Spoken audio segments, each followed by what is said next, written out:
My young apprentice who wishes to understand the roots of greatness, listen carefully.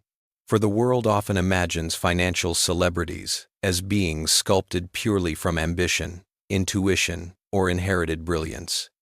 Yet behind every titan of wealth, every Buffett, Dalio, Soros, Musk, Munger, Thiel, and beyond, lies an educational journey that shaped their worldview long before they commanded markets. But do not mistake education for classroom learning alone.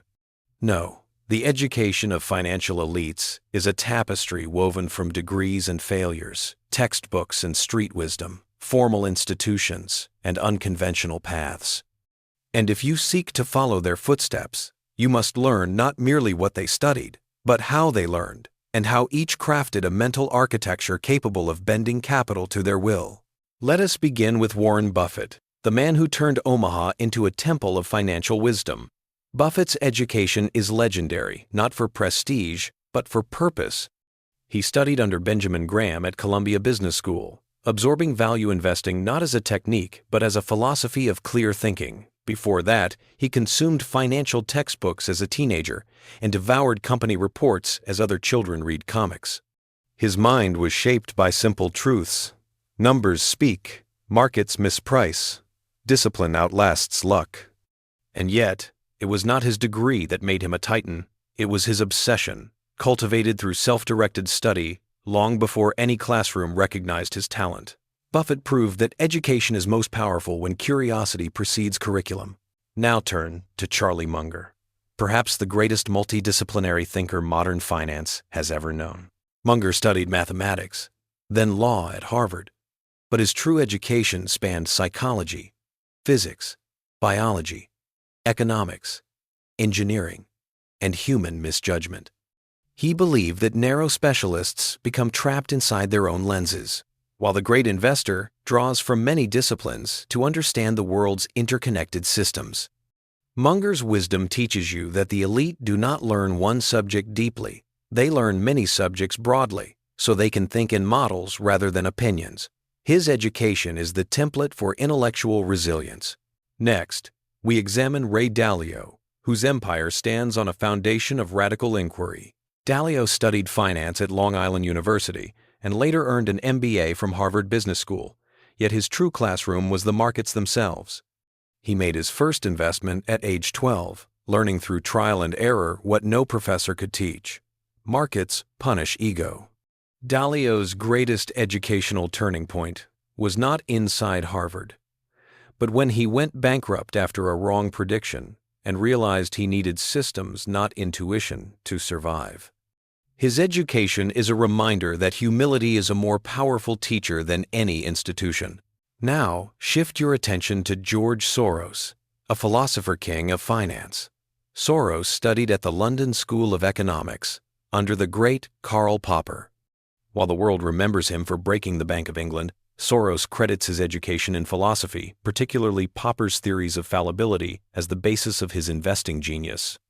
His concept of reflexivity, which explains how markets influence fundamentals and vice versa, came not from financial textbooks, but from epistemology.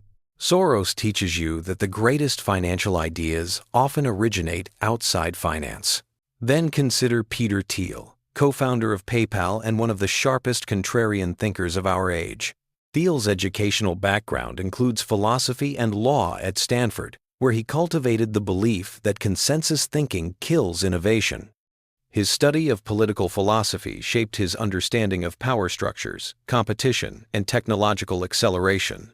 Thiel demonstrates that financial mastery can emerge from those who analyze systems and question them ruthlessly. Look also to Elon Musk, whose financial influence comes not from Wall Street, but from engineering and physics. Musk studied economics and physics at the University of Pennsylvania, grounding his mind in first principles, reducing problems to their fundamental truths. His education built a mind capable of evaluating industries not by tradition, but by thermodynamics, cost curves, and computational logic. Musk reminds you that the new era of financial influence belongs not only to those who understand markets, but to those who understand the engines that make markets evolve. Consider Lynn Alden, one of the rising analytical minds shaping macroeconomic thought today. Her background in engineering gave her a systems-level view of complexity, how energy, infrastructure, economics, and demographics interweave. Her education shows that clarity arises not from one domain, but from the interplay of many. Then observe figures like Cathie Wood, educated at USC in finance and economics, yet forged through decades of analyzing technological transformations. Her education taught her frameworks, but her conviction came from watching innovation cycles unfold. She blends classical academic training with futurist perspective, a hybrid the future demands. And now, consider those whose education followed unconventional paths. Richard Branson, a billionaire without a degree. Steve Jobs, a dropout who consumed calligraphy, design, and counterculture as his curriculum. Mark Cuban, who turned curiosity and relentless reading into a multi-million-dollar fortune. Their journeys teach that education is not a diploma, it is a discipline of continued learning. From these lives, patterns begin to emerge, patterns that reveal the blueprint for becoming a financial giant. First, financial elites do not pursue education for credentials but for mental advantage. They seek clarity, insight, and frameworks, not applause. Second, they blend disciplines. They do not confine themselves to finance alone. Psychology, mathematics, philosophy, engineering, history, these become tools in their arsenal. Third, they learn aggressively outside the classroom. Buffett read thousands of pages. Dalio tested ideas in markets. Soros applied philosophy to finance. Education never ended for them. School was only the beginning. Fourth, their failures were educational accelerants. A wrong bet, a lost fortune, a collapsed thesis, each became a compressed semester of wisdom, far more valuable than academic theory. Fifth, they cultivate independent thinking. They do not accept conclusions from teachers, textbooks, or institutions without scrutiny. They challenge assumptions relentlessly. And now, young one, notice another truth. The financial world no longer favors those with the fanciest degrees, but those with the sharpest minds. In a changing era, the next financial celebrities may emerge from coding academies, YouTube lectures, data science boot camps, or self-taught crypto research. The institutions shift, but the principles remain eternal: curiosity, clarity, discipline, synthesis, and the willingness to learn what others ignore. And as we approach the end of this first scroll, it becomes clear that the education of financial elites is not a straight line. It is a constellation of experiences, failures, mentors, and obsessions that shape a worldview capable of navigating global tides. In the next part of our journey, we will explore how these educational foundations translate into decision-making frameworks, how they influence investment philosophies, and how these titans continue their learning even after they reach the summit, revealing that true mastery is never complete, never static, never frozen in time, like an old ledger gathering dust, but instead a living current that must flow endlessly through the mind of anyone who dares to influence the movements of global capital. And now, my young apprentice, we continue into the deeper chambers of this tale, where the educational foundations of financial celebrities evolve into philosophies, strategies, and lifelong habits that shape their ascent to the summit of wealth and wisdom. For once the titans of finance leave the halls of academia, the real education begins, an education governed not by professors but by markets, failures, cycles, and the harsh impartiality of reality. Every decision becomes an examination.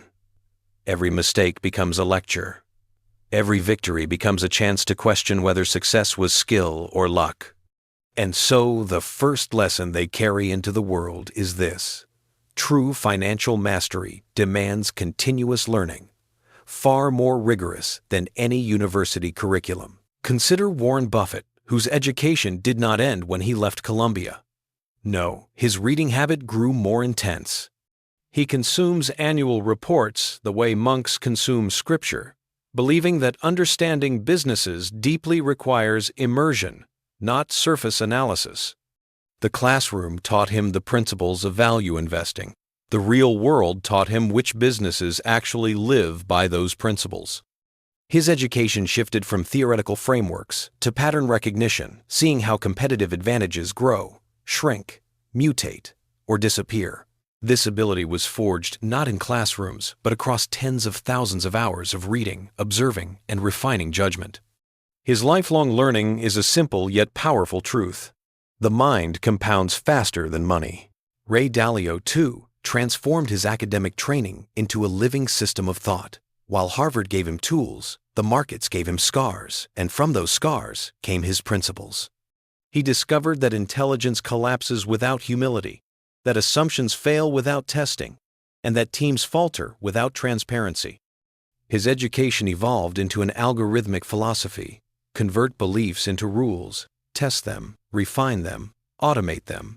In doing so, he built a learning machine that grows wiser with every market cycle. For Dalio, education is not merely the acquisition of knowledge, it is the continuous destruction of bad ideas. George Soros carried Popper's philosophy into the markets like a torch, guiding him through the fog. His education taught him that all knowledge is provisional, all beliefs vulnerable to disproof. And so he became a master of self-correction, turning intellectual humility into a competitive advantage. When most investors cling to positions out of ego, Soros abandons them the moment they betray him. His education did not merely shape his strategy, it shaped his reflexes. For him, to learn is to discard illusions faster than the world can punish them. Charlie Munger transformed his multidisciplinary education into a latticework of mental models. He taught that every domain of knowledge, biology, psychology, physics, economics, holds patterns that govern human behavior and market outcomes. His nonlinear mind sees connections others miss, allowing him to identify opportunities invisible to those trapped in a single discipline worldview. His education became armor against stupidity, bias, and psychological error. For him, the highest form of learning is integrating the sciences into a toolkit for better decision-making. Now, turn your gaze to the younger generation, those whose educational paths reflect the demands of a new financial age. Kathy Wood uses her academic training in economics as a skeleton upon which she builds muscles of technological futurism. Her continued education comes from devouring research on AI, genome sequencing, neural nets, and autonomous systems. She understands that modern investing requires reading the future as carefully as the past. Her education evolves because the world evolves. Lynn Alden, forged in engineering, applies systems thinking to macroeconomics, seeing the financial world not as isolated pieces, but as an interconnected machine. Her education thrives through synthesis, not memorization. She studies energy grids, infrastructure cycles, demographic shifts, sovereign balance sheets, and liquidity flows. For her, learning is not compartmentalized, it is integrated. Peter Thiel, trained in philosophy, continues his education through contrarian exploration. He reads history, political theory, technology forecasts, and cultural shifts. His mind is sharpened by questioning the assumptions that guide society. His education evolves by asking, what truth is everyone ignoring? What possibility is hiding behind dogma? The next financial empires will be built by minds that dare to question the obvious. But my young apprentice, do not overlook a profound truth. The most powerful education of financial celebrities comes not from expertise, but from perspective. They learn not only what to think, but how to think. They learn to slow down when crowds speed up.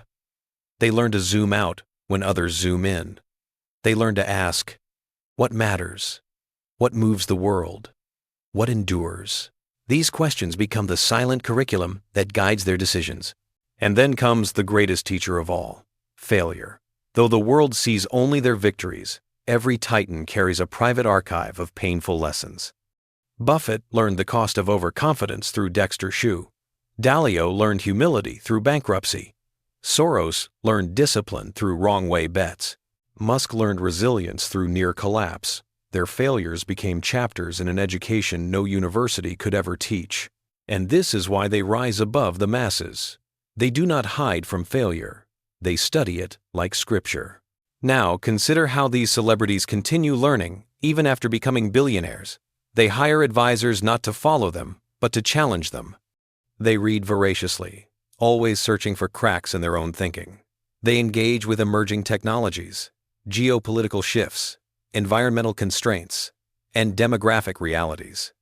They treat the world as a school that never closes. They understand that the moment they stop learning, the markets will gladly teach them a lesson they will not forget. And now, my young apprentice, we must reach the final revelation. Education is not the foundation of their success. It is the engine that drives it forward every day. Their degrees opened doors. Their self-learning opened empires. Their curiosity lit the torch. Their discipline kept it burning. Their failures sharpened the flame. And their humility ensures that even at the height of their power, they remain students first, titans second. So before we close this scroll, reflect on this truth. Financial greatness is not reserved for those born gifted. It belongs to those who never stop studying the world, themselves, and the forces that shape human destiny. And now, young one, share in the comments. Which educational path inspires you most? If this journey awakened your hunger for mastery, subscribe to this channel where every lesson expands your mental arsenal for the road ahead.